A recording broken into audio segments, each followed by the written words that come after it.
Right message, right communication, country inside news. नमस्ते, देख रहे हैं कंट्री इनसाइड न्यूज़ का यूट्यूब प्लेटफॉर्म और मैं मौजूद हूं पटना में। और पटना में हमारे साथ मौजूद हैं राजनीतिक विश्लेषक सुनील पांडे जी। सर, नीतीश कुमार ने राष्ट्रीय जनता दल का जो चिर प्रतीक्षित मांग था तेजस्वी यादव को नेता घोषित कर देना, तो आज विधानमंडल की बैठक में नीतीश कुमार ने साफ साफ कह दिया कि 2025 का चुनाव तेजस्वी यादव के नेतृत्व में लड़ा जाएगा। सर, आप क्या कहेंगे?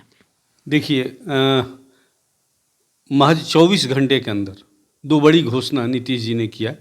कल रहुई बीडीएस डेंटल कॉलेज के उद्घाटन के मौके पर उन्होंने कहा कि आगे का काम नीतीश, अभी तक का मैं संभाल रहा हूँ, आगे का काम तेजस्वी जी के हवाले है। और दूसरी बात, आज बड़ी घोषणा जो साफ साफ उन्होंने कहा कि 2025 का विधानसभा चुनाव महागठबंधन तेजस्वी के नेतृत्व में लड़ेगा। ये बड़ी बात है। ये वो लकीर है या वो घोषणा है जो बिहार की अधिकांश जनता, खास करके राजनीतिक रूप से जो सतर्क लोग हैं, जो राजनीतिक कामों में लिप्त हैं, वो बीजेपी हो या महागठबंधन की पार्टी हो या कोई भी पार्टी हो, इस बात की बहुत दिन से प्रतीक्षा थी कि नीतीश जी आखिर चाहते क्या है। चूँकि बेशक आरजेडी के तरफ से बहुत दिनों से ये बात दबाव था कि नीतीश जी अतिशीघ्र घोषणा करें कि यदि भतीजे, मैंने पहले भी कहा था कि भतीजे को मूल रूप से यदि वो विरासत देना चाहते हैं तो जितना जल्दी हो इस बात की घोषणा हो जानी चाहिए, क्योंकि भविष्य बेशक तेजस्वी के हाथ में है। युवा हैं, ऊर्जावान हैं और मेरे हिसाब से हर दिन वो थोड़ा थोड़ा मैच्योर हो रहे हैं राजनीतिक रूप से। तो जाहिर है अब नीतीश जी की एक उम्र हो गई है, उनको क्या कह सकते हैं, राजनीतिक रूप से परामर्शकर्ता के रूप में, इनको एडवाइज़र के रूप में ये रहें और मेन कमान, मुख्य कमान तेजस्वी के हाथों में दे दे। आज ये स्पष्ट रूप से उन्होंने ये संकेत दिया है। लेकिन चीज़ें जो दिखती है वही होती है, ऐसी बात नहीं है। खास करके जब नीतीश जी का जहाँ नाम हो, नीतीश जी की जहाँ घोषणा हो, इतना सरल रूप से लेने की ज़रूरत नहीं है। इसमें कई पेच होंगे।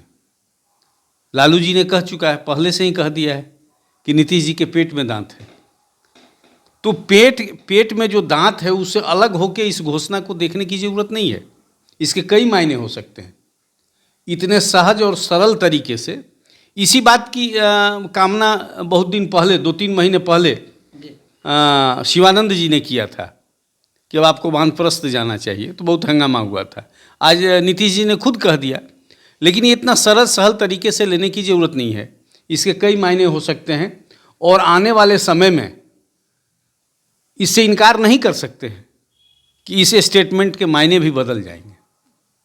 बेशक महागठबंधन के हित में ये है, राज्य के हित में ये है कि एक सुसंगठित और अस्थायी सरकार मिलने के लिए खुलकर एक दूसरे के प्रति इन लोगों को समर्पण का भाव देना पड़ेगा।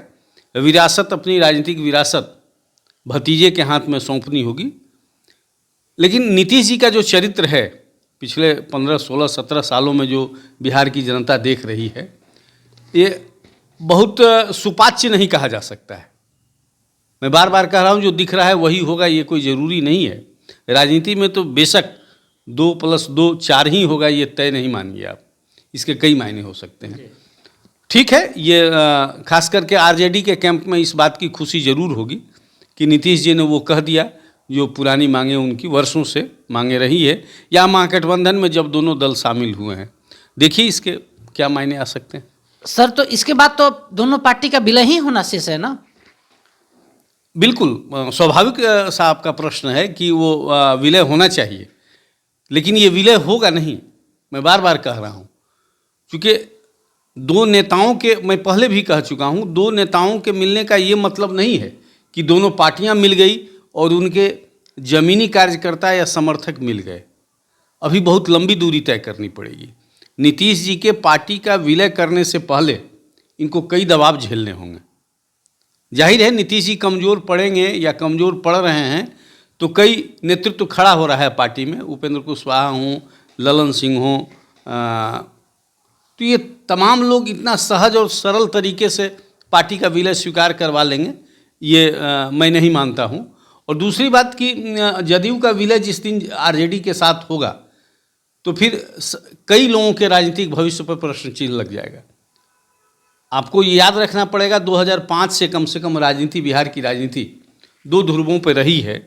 आप बीजेपी को इतर भी कर दें, उसको अलग हटा के भी देखें तो आरजेडी और जदयू के जो समर्थक हैं एक दूसरे के विरोधी रहे हैं। शुरू से यही राजनीति है। उनका वोट बैंक भी मोटे तौर पर उन्हीं इलाकों में है, उसी वर्ग में है, दोनों पार्टी उससे शेयर करती है। तो इतना सहज और सरल तरीके से पार्टी का विलय हो जाएगा यह मैं नहीं मानता हूँ, क्योंकि बार बार इसमें ये भी तो घोषणा हो रही कि सारी पार्टियों पर हम भी अपनी चुनाव की तैयारी कर रहे हैं। इसलिए देखिए, हाँ, लेकिन अब इस चाह जो थी आरजेडी की वो अब तेज हो जाएगी, क्योंकि नीतीश जी ने खुद इस बात की घोषणा किया है। सर, आपके अनुसार कब तक तेजस्वी बिहार का कमान संभाल लेंगे, बिहार का मुख्यमंत्री बन जाएंगे? कंट्री साइड के दर्शकों को सर आप एक्सक्लूसिव जानकारी दें। देखिए, ये तेजस्वी के कैंप की बात या आरजेडी के कैंप की बात है, वो तो एक दिन भी इसमें समय जाया नहीं करना चाहते हैं। वो तो आज के लिए तैयार हैं। हाँ, नीतीश जी पर अब दबाव बढ़ जाएगा, क्योंकि कल की घोषणा या आज की घोषणा के बाद 2025 तक की बात जो कह रहे हैं कि तेजस्वी के नेतृत्व में चुनाव लड़ा जाएगा, तो 2025 आने में भी कम से कम 2 साल तो जरूर है। इतने दिनों तक प्रतीक्षा करना आरजेडी के लिए, जो चरित्र है आरजेडी का, जो संस्कार है, मैं नहीं समझता हूँ वो मानने के लिए तैयार होंगे। सूत्रों का कहना है सर कि खरवास के बाद सत्ता का स्थानांतरण होगा और विलय की प्रक्रिया उस समय तक पूरी कर ली जाएगी। जेडीयू राष्ट्रीय जनता दल का विलय हो जाएगा, नीतीश कुमार राष्ट्रीय अध्यक्ष होंगे, तेजस्वी प्रदेश अध्यक्ष और बिहार के मुख्यमंत्री होंगे। सर, आप सर क्या कहेंगे? इतनी जल्दीबाजी नहीं होनी चाहिए। इतनी जल्दीबाजी कुछ निर्णय होने की संभावना नहीं है। लालू जी सिंगापुर से स्वस्थ होकर लौटेंगे तो ज़रूर कुछ न कुछ बदलाव आना चाहिए, या बदलाव के लिए दबाव की राजनीति तेज जरूर होगी। आप सुन रहे थे वरिष्ठ राजनीतिक विश्लेषक सुनील पांडे जी को। सुनील पांडे जी ने सीआईएन के दर्शकों को साफ साफ बता दिया कि राष्ट्रीय जनता दल का जो मुराद था वो आज पूरा हो गया। अब नीतीश कुमार पर दबाव होगा कि जल्द से जल्द सत्ता का स्थानांतरण करें। हमारे सहयोगी राहुल के साथ कौशलेंद्र पटेल।